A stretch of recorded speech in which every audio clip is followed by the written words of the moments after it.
The President of Singapore may be elected by the people, but his powers are set out by the Constitution. The President cannot speak publicly on the issues of the day or openly challenge the government. This is because the elected President or head of state does not have the constitutional rights to do so. Law Minister K Shanmugam emphasized these points during a dialogue session on Friday organized by the Institute of Policy Studies on the roles and responsibilities of the elected presidency. This is in contrast to what a few of the presidential hopefuls have promised they will do if they are elected. Both Mr. Tan Cheng Bock and Mr. Tan Kin Lian have said they want to be the voice of the people. Former opposition party member Mr. Tan Ji Se has said he wants to be the conscience of the nation by engaging the countries on issues like casinos and the death penalty. The real questions that we should be asking would be, who will best protect the reserves?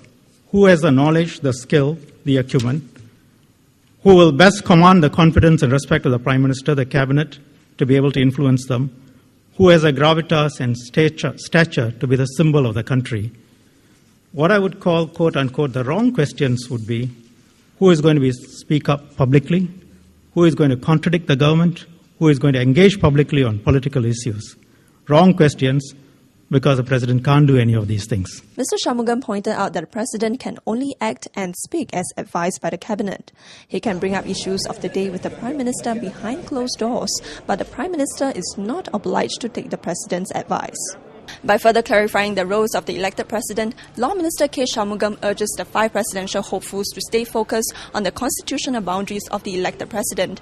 However, he also said that the head of state do hold considerable power and influence over the government of the day. There has hardly been any discussion on the nature of these powers. If you think about it carefully, all key appointments are subject to a veto.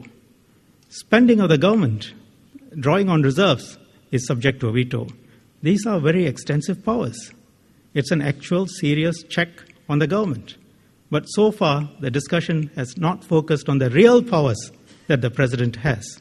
The President also has custodial power to order the release of a person detained under the Internal Security Act, the investigation of a person for corruption, and to issue a restraining order against a person who may have compromised religious harmony. Given the Minister's explanation about the constitutional role of the President, if you were such a candidate, how would you position yourself and how would you campaign in a dignified manner? I would say that it's a really hard thing to campaign for because you are reactive. So you can't say, I promise that when the government spends the money, I will say no. It's what everybody will say. And so I would say that the only thing you can do to distinguish yourself is to convince us you're independent, convince us you can swan su, you can count things. Right? And convince me that you actually know what you're talking about when it comes to your role. I will never vote for someone who doesn't know what he's standing for. I think that's very basic. I will respect someone who actually knows, well, I'm being voted in to do this job. Right? And so as a voter, I would look to that competence in finance. Not you don't have to be a genius, but, better than me. And that's not a very high threshold. And last but not least, an independent person. And I will get that by watching the TV and going to a rally. To find out more about the responsibilities and limitations of the presidency, watch the rest of the dialogue session in our other clips.